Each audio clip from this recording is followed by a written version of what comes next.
घमंड ना करें। एक दिन एक विशाल वृक्ष आसमां की ऊंचाइयों को छूकर अपने नीचे रहने वाले पत्थरों, झाड़ियों और पानी से कहने लगा, देखो, आज मैं आसमां की बुलंदियों को छू रहा हूँ और तुम लोग वहीं के वहीं रह गए और तुम लोग मेरे आगे कुछ भी नहीं हो, केवल पत्थर, झाड़ी और पानी ही हो। देखो, आज मैं दूर दूर देख सकता हूँ और तुम लोग केवल अपने आस-पास ही देख सकते हो। कहाँ मैं और कहाँ तुम। ये सब बातें सुनने के बाद पत्थर ने विशाल वृक्ष से बोला, ठीक है भाई, आज आप बड़े हो गए हैं, मुझे इस बात की खुशी है, पर मुझे आपसे कुछ बातें कहनी हैं। जरा आज ध्यान से सुनना। मैं तो कठोर दिल वाला पत्थर हूँ, तो भी आज केवल तुम्हारे ही वजह से मैं टूटा हुआ हूँ। इतना बात पत्थर ने विशाल वृक्ष से बोला ही था, तब तक बीच में कटीली झाड़ी विशाल वृक्ष से बोल पड़ी, ठीक है भाई, आज आप इतना बड़े हो गए हैं, मुझे भी इस बात की खुशी है, परंतु आज मुझे आपसे बहुत ही दुख हुआ है।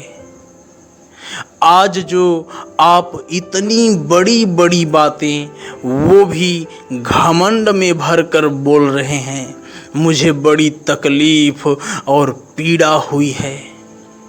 मैं तो कटीली झाड़ी हूँ जो हमेशा लोगों को दुख और कष्ट ही पहुँचाना जानती हूँ, पर आज जो आप मेरे बीच में हैं और मैं फटी हुई और झुकी हुई हूँ और बहुत ही पीड़ित और कष्ट में हूँ, तो केवल आपके ही वजह से हूँ। पर चलो छोड़ो, मैं ज़्यादा कुछ नहीं कहना चाहती हूँ, क्योंकि मुझे और भी दर्द हो रहा है। इतनी बात कटीली झाड़ी ने विशाल वृक्ष से कहा ही था, तब तलक पानी भी विशाल वृक्ष से बोल पड़ा, वाह भाई वाह, मुझे तो ये पता ही नहीं चला कि आप इतने बड़े हो गए हैं, पर आज जो आप इतने बड़े और विशाल हो गए हैं तो केवल हम लोगों के वजह से ही हो गए हैं। विशाल वृक्ष बोला, वो कैसे? मैं समझा नहीं। तब पानी ने रोते हुए विशाल वृक्ष से कहा, मैं तो पानी हूँ जो लोगों के हृदय को ठंडक पहुँचाता हूँ, पर आज आपकी ऐसी बातें सुनकर अंदर ही अंदर जल रहा हूँ। मैंने कभी भी किसी को भी सूखे और मुरझाए हुए अवस्था में देखना पसंद नहीं किया, क्योंकि मुझे सभी लोगों पर तरस आता है। इसलिए आज भी मेरे भीतर दया ही भरा हुआ है और मैं आज भी दया ही करना जानता हूँ और तरस खाकर सींचना ही सीखा है, क्योंकि ये मेरा काम ही है।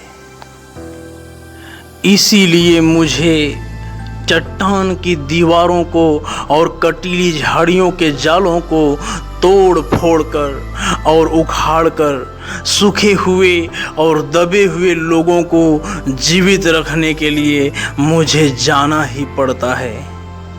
मेरे विशाल वृक्ष भाई, मैं आज चुप नहीं रहूँगा। मैं आज सारी दास्तां सुनाकर ही दम लूँगा, पर उससे पहले मुझे आपसे एक बात कहनी है कि आसमां के ऊंचाइयों पर उड़ने वाला परिंदा जरूरी नहीं कि सोच के ऊंचाइयों पर भी हो। सुनो, जब तुम सूखे हुए और मुरझाए हुए एक छोटे से पौधे थे, तब मैंने तुम्हें दूर से देखकर तरस खाया और दया से भरकर तुझे हरा भरा करके जीवित रखने के लिए एक बहुत ही कठोर चट्टान की दीवारों को तोड़कर और बहुत सारी कटीली झाड़ियों को उखाड़कर तुझसे दूर फेंक डाला।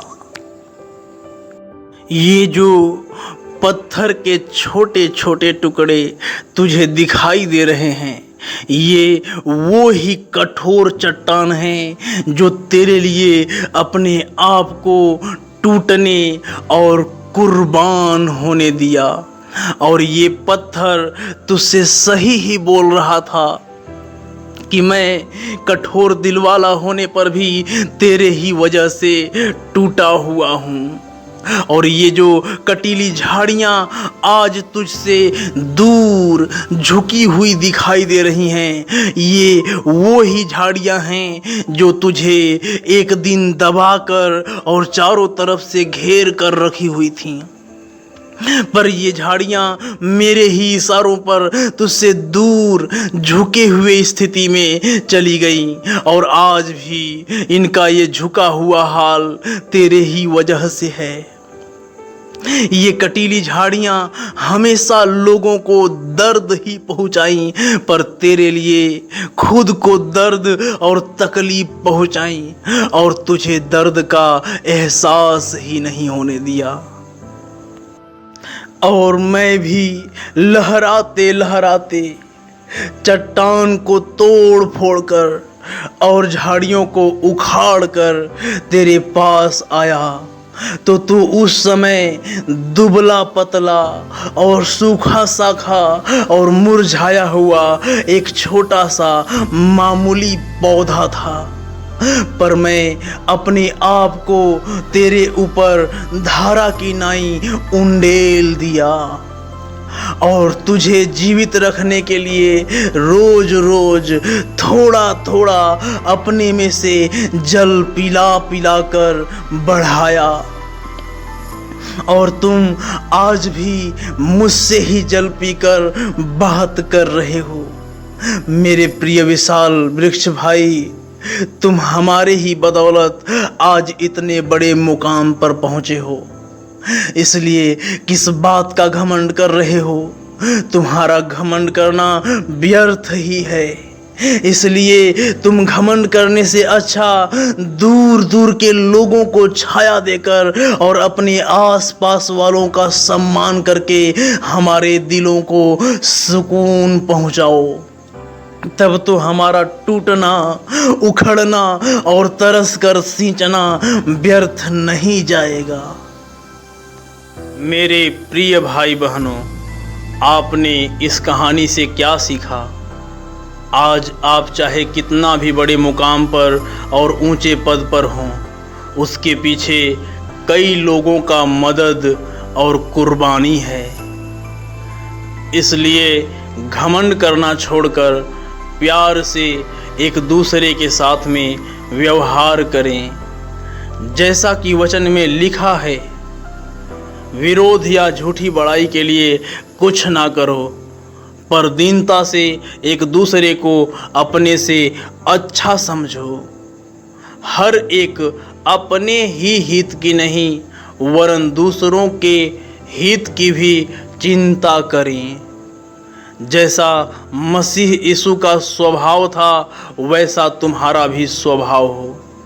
फिलिपियों 2 अध्याय के 3 से 5 पद में लिखा हुआ है, 6 से 9 पद भी पढ़ें।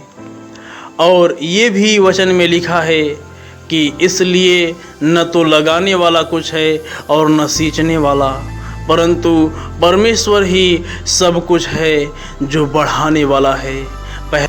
इसलिए परमेश्वर का भय रखते हुए एक दूसरे के साथ बड़ी नम्रता और दीनता के साथ भलाई करते हुए जीवन जीते चले जाएं और अपने प्रभु यीशु मसीह के कुर्बानी को हमेशा याद रखें, जिसने हमारे उद्धार के लिए अपना बहुमूल्य लहू बहाकर हमें सींचा और हमारा उद्धार किया और यहाँ तलक बढ़ाया। इसलिए प्रभु यीशु मसीह के नाम की महिमा करते हुए चले जाएं। हमारा संपूर्ण कर्तव्य यही होना चाहिए। सबको जय मसीह की।